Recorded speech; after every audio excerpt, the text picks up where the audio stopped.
আসসালামু আলাইকুম। আজকের বাংলা নিউজে সবাইকে জানাচ্ছি স্বাগতম। শুরুতে জানাচ্ছি বিশ্ব আলোচিত খবরের সংবাদ শিরোনাম। আজকের বাংলা নিউজের সাথেই থাকুন। নতুন সংঘর্ষ, পাকিস্তানের হামলায় 12 আফগান নাগরিক নিহতর দাবি। হামাসকে অস্ত্র ছাড়তে বাধ্য করা হবে জানিয়েছেন ট্রাম্প। ইসরায়েলি সেনা সরে যাওয়ার পর গাজা নিয়ন্ত্রণ জোরদার করছে হামাস। গাজাবাসীকে দুর্ভিক্ষের মুখে ঠেলে দিচ্ছে ইসরায়েল। পোস্টার, টি শার্ট, ফেসবুকে আই লাভ মোহাম্মদ। ভারতে 200 জনেরও বেশি মুসলিম গ্রেফতার। যুক্তরাষ্ট্র থেকে সোয়াবিন আমদানি বন্ধ চীনের, ট্রাম্পের হুঁশিয়ারি। মেক্সিকোতে বন্যা, 130 মৃত্যুর শঙ্কা। আগামী নির্বাচন দেশের রাজনৈতিক অর্থনৈতিক ভবিষ্যৎ নির্ধারণ করবে জানিয়েছেন মির্জা ফখরুল। এতক্ষণ শুনছিলেন বিশ্ব আলোচিত খবরের সংবাদ শিরোনাম, এবার বিস্তারিত। নতুন সংঘর্ষ, পাকিস্তানের হামলায় 12 আফগান নাগরিক নিহতর দাবি। আফগানিস্তান ও পাকিস্তানি বাহিনীর মধ্যে নতুন করে সংঘর্ষ শুরু হয়েছে। বুধবার পুনরায় এই সংঘর্ষ শুরু হয়। এই সংঘর্ষে আফগানিস্তানে 12 জনেরও বেশি বেসামরিক নাগরিক নিহত হয়েছেন। এক সময়ের মিত্র দক্ষিণ এশীয় দেশ দুটির মধ্যে সাম্প্রতিক দ্বন্দ্ব শুরু হয় যখন ইসলামাবাদ আফগানিস্তানের তালেবান প্রশাসনকে পাকিস্তানে আক্রমণ বাড়ানোর অভিযোগে সন্ত্রাসী গোষ্ঠীর বিরুদ্ধে ব্যবস্থা নেয়ার দাবি করে বলেছে তারা আফগানিস্তানের মাটি থেকে পাকিস্তানে হামলা চালাচ্ছে।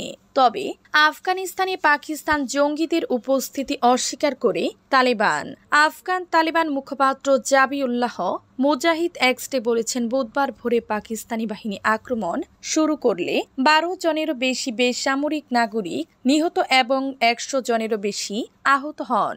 তিনি আরো বলেন, তারা বিপুল সংখ্যক পাকিস্তানি সৈন্যকে হত্যা করেছে, তাদের পোস্ট এবং কেন্দ্র দখল করার পাশাপাশি তাদের অস্ত্র ও ট্যাঙ্ক দখল করেছে, বেশিরভাগ সামরিক স্থাপনাও ধ্বংস করার দাবি করে। এদিকে পাকিস্তানি কর্মকর্তারা সংঘর্ষের জন্য তালিবানকে দায়ী করেছেন এবং বলেছেন সীমান্তের ওপারে তাদের 4 জন বেসামরিক ব্যক্তি আহত হয়েছেন। হামাসকে অস্ত্র ছাড়তে বাধ্য করা হবে জানিয়েছেন ট্রাম্প। গাজা যুদ্ধের অবসান প্রসঙ্গে মার্কিন প্রেসিডেন্ট ডোনাল্ড ট্রাম্প হুঁশিয়ারিতে বলেছেন, হামাসকে নিরস্ত্র করতে বাধ্য করা হবে, প্রয়োজন হলে সহিংস উপায় অবলম্বন করা হবে। মঙ্গলবার 14 অক্টোবর সাংবাদিকদের সঙ্গে আলাপকালে তিনি এ হুঁশিয়ারি দেন। খবর রয়টার্সের। ট্রাম্প বলেন, যদি হামাস অস্ত্র নামিয়ে না রাখে তাহলে আমরাই তাদের নিরস্ত্র করব, প্রয়োজনে সহিংসভাবেও।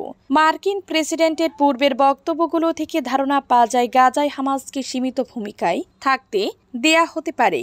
এরই মধ্যে জানা গেছে যুক্তরাষ্ট্রের হোয়াইট হাউসের দূতদের সঙ্গে হামাস নেতাদের সরাসরি বৈঠক হয়েছে, যা দুই পক্ষের মধ্যে অনুষ্ঠিত সর্বোচ্চ পর্যায়ের বৈঠক। তবে স্থানীয় সময় মঙ্গলবার 14 অক্টোবর হামাস একটি ভিডিও প্রকাশ করে, যেখানে দেখা যায় তারা 8 জন চোখ বাঁধা, হাত বাঁধা ও হাঁটু গেড়ে বসা ব্যক্তিকে গুলি করে হত্যা করেছে।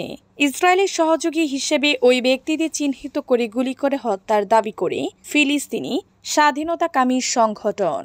এএপির প্রতিবেদনে বলা হয়েছে, যুদ্ধবিরতি স্বাক্ষরের পর হামাস গাজার ফিলিস্তিনি অপরাধী চক্র ও গোষ্ঠীগুলোর বিরুদ্ধে অভিযান শুরু করেছে। এমন পরিস্থিতিতে সংগঠনটির হাতে গাজার নিয়ন্ত্রণ না দেওয়ার ইচ্ছা পোষণ করেছেন ট্রাম্প। ইসরায়েলি সেনা সরে যাওয়ার পর গাজা নিয়ন্ত্রণ জোরদার করছে হামাস। গাজা উপত্যকা থেকে ইসরায়েলি সেনা প্রত্যাহারের পর বিধ্বস্ত শহরগুলোর উপর নিয়ন্ত্রণ আরও দৃঢ় করছে ফিলিস্তিনি সশস্ত্র গোষ্ঠী হামাস। মঙ্গলবার 14 অক্টোবর সংগঠনটি গাজায় অভিযানে নামে এবং বিরোধীদের সহযোগিতার অভিযোগে কয়েকজনের মৃত্যুদণ্ড কার্যকর করে। যুক্তরাষ্ট্রের প্রেসিডেন্ট ডোনাল্ড ট্রাম্পের মধ্যস্থতায় শুক্রবার থেকে কার্যকর হওয়া যুদ্ধবিরতির অংশ হিসেবে গাজায় এই অভিযান চলছে। যুদ্ধবিরতির শর্ত অনুযায়ী সোমবার হামাস অন্তত 20 জন জীবিত ইসরায়েলি জিম্মিকে মুক্তি দেয় এবং আরও 4টি জিম্মির মরদেহ ইসরায়েলের হাতে তুলে দেন। ইসরায়েলি সেনাবাহিনীও জানিয়েছে, গাজা থেকে আটক আরও 4 বন্দির মরদেহ ইসরায়েলে ফেরত আনা হয়েছে। হামাস তাদের আনুষ্ঠানিক চ্যানেলে একটি ভিডিও প্রকাশ করেছে, যেখানে দেখা যায় চোখ বাঁধা ও হাঁটু গেড়ে থাকা ৮ জন সন্দেহভাজনকে রাস্তায় গুলি করে হত্যা করা হচ্ছে। হামাস দাবি করেছে এরা বিরোধীদের সহযোগী ও অপরাধী। ইসরায়েলি বাহিনী প্রত্যাহারের পর গাজায় উত্তরাঞ্চলে কালো মুখোশধারী হামাস পুলিশের সদস্যদের আবারও রাস্তায় টহল দিতে দেখা গেছে। গাজাবাসীকে দুর্ভিক্ষের মুখে ঠেলে দিচ্ছে ইসরায়েল। গাজা উপত্যকায় নতুন করে মানবিক সহায়তা প্রবেশে বিধি নিষেধ আরোপ করেছে ইসরায়েল।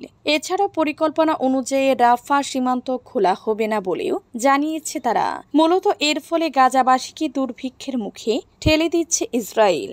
এদিকে যুদ্ধবিরতির পর গাজায় ইসরায়েলি বাহিনীর হামলায় মঙ্গলবার 14 অক্টোবর অন্তত 9 জন ফিলিস্তিনি নিহত হয়েছেন। আল আহুলি আরব হাসপাতালের সূত্রে জানা যায় গাজা সিটির গুজাইয়া এলাকায় 5 জনকে গুলি করে হত্যা করে ইসরায়েলি সেনারা। ইসরায়েলি সেনাবাহিনী দাবি করেছে উত্তর গাজায় তাদের বাহিনীর কাছে যারা এগিয়ে আসছিল তাদের হুমকি দূর করতে গুলি চালানো হয়। আল জাজিরা বলছে মঙ্গলবার 14 অক্টোবর জাতিসংঘকে পাঠানো এক বার্তায় ইসরায়েল জানিয়েছে তারা প্রতিদিন মাত্র 300টি ট্রাক প্রবেশের অনুমতি দেবে, যা পূর্ব নির্ধারিত সংখ্যার অর্ধেক। জাতিসংঘের মানবিক সংস্থার ওসিএইচএ মুখপাত্র উলগা চেরেবোকে জানিয়েছেন এই নির্দেশনা দিয়েছে ইসরায়েলের সামরিক সংস্থা সিও গেট, যারা গাজায় সহায়তা প্রবাহ তদারকি করে। পোস্টার টি শার্ট ফেসবুকে আই লাভ মোহাম্মদ, ভারতে 200 জনেরও বেশি মুসলিম গ্রেফতার। ভারতের সম্প্রতি আই লাভ মোহাম্মদ স্লোগানকে কেন্দ্র করে মুসলিম সম্প্রদায়ের বিরুদ্ধে ব্যাপক দমনপীড়ন চালানো হচ্ছে। এই স্লোগানটি মূলত নবী মোহাম্মদ সাল্লাল্লাহু আলাইহি সাল্লামের প্রতি ভালোবাসা প্রকাশের একটি শান্তিপূর্ণ উপায় হিসেবে দেখা হলেও ভারতীয় কর্তৃপক্ষ এটিকে জনশৃঙ্খলার জন্য হুমকি হিসেবে চিহ্নিত করেছে। ফলস্বরূপ দেশ জুড়ে 4000-এর বেশি মুসলিমের বিরুদ্ধে মামলা করা হয়েছে এবং 200 জনেরও বেশি গ্রেফতার হয়েছে। আল জাজিরার এক প্রতিবেদন থেকে জানা যায় 2025 সালের 4 সেপ্টেম্বর উত্তর প্রদেশের কানপুর শহরে মুসলিমরা ঈদে মিলাদুন নবী উপলক্ষে আই লাভ মোহাম্মদ লেখা একটি বিলবোর্ড স্থাপন করে এটি আই লাভ নিউ ইয়র্ক সাইনবোর্ডের অনুকরণে তৈরি করা হয়েছিল।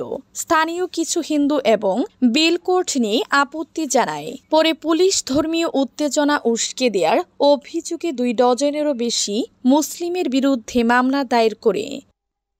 যুক্তরাষ্ট্র থেকে সোয়াবিন আমদানি বন্ধ চীনের, ট্রাম্পের হুঁশিয়ারি। যুক্তরাষ্ট্রের প্রেসিডেন্ট ডোনাল্ড ট্রাম্প আবারও চীনের সঙ্গে বাণিজ্য উত্তেজনার ইঙ্গিত দিয়েছেন। তিনি চীনের পক্ষ থেকে মার্কিন সোয়াবিন কেনা বন্ধ করাকে অর্থনৈতিকভাবে বৈরী পদক্ষেপ বলে মন্তব্য করেছেন। প্রতিক্রিয়ায় যুক্তরাষ্ট্র চীনের কাছ থেকে রান্নার তেলসহ কিছু পণ্য কেনা বন্ধের চিন্তা করছে বলে জানিয়েছেন ট্রাম্প। নিজের সোশ্যাল মিডিয়া প্ল্যাটফর্ম ট্রুথ সোশ্যালে ট্রাম্প লিখেছেন, আমরা চীনের কাছ থেকে রান্নার তেল এবং অন্যান্য বাণিজ্যিক পণ্য আমদানি বন্ধের কথা বিবেচনা করছি। এটি প্রতিশোধমূলক সিদ্ধান্ত হতে পারে, তবে এর কিছুক্ষণের মধ্যেই তিনি সাংবাদিকদের বলেন, চীনের সঙ্গে আমাদের সম্পর্ক মোটামুটি ভালো, সব ঠিক থাকলে ভালো, না থাকলেও সমস্যা নেই। ট্রাম্পের দ্বিতীয় মেয়াদে বিশ্বের এই বৃহত্তম অর্থনীতির এই দেশের মধ্যে বাণিজ্য উত্তেজনা তীব্র হয়েছে। মেক্সিকোতে বন্যা, 130 মৃত্যুর শঙ্কা। মেক্সিকোতে গত সপ্তাহে টানা প্রবল বৃষ্টিপাতে অন্তত 64 জনের মৃত্যু হয়েছে। গত সোমবার কর্তৃপক্ষ এক বিবৃতিতে জানিয়েছে আরও 65 জন নিখোঁজ রয়েছেন। ধারণা করা হচ্ছে তাদেরও মৃত্যু হয়েছে একটি ক্রান্তীয় নিম্নচাপের কারণে। দেশটির উপসাগরীয় উপকূল ও মধ্য অঞ্চলে ভূমিধস ও বন্যা দেখা দেয়। জাতীয় নাগরিক সুরক্ষা সমন্বয়ক লরা বেলাস্কেজ জানান, সবচেয়ে ক্ষতিগ্রস্ত রাজ্যগুলো হলো হিদাগ্গো ও ভেরাক্রুজ। ভেরাক্রুজে 29 জনের মৃত্যু ও 18 জন নিখোঁজ এবং হিদালগোতে 21 জনের মৃত্যু ও 34 জন নিখোঁজ হওয়ার খবর পাওয়া গেছে। আগামী নির্বাচনে দেশের রাজনৈতিক অর্থনৈতিক ভবিষ্যৎ নির্ধারণ করবে জানিয়েছেন মির্জা ফখরুল। বিএনপি মহাসচিব মির্জা ফখরুল ইসলাম আলমগীর বলেছেন, আগামী ফেব্রুয়ারিতে অনুষ্ঠিতব্য জাতীয় নির্বাচন দেশের রাজনৈতিক ও অর্থনৈতিক ভবিষ্যৎ নির্ধারণ করবে। গণতন্ত্রের বিকল্প শুধুই গণতন্ত্র। গণভোট বিষয়ে বিএনপির মতামত হল, জাতীয় নির্বাচনী দিনই গণভোট অনুষ্ঠিত হতে পারে।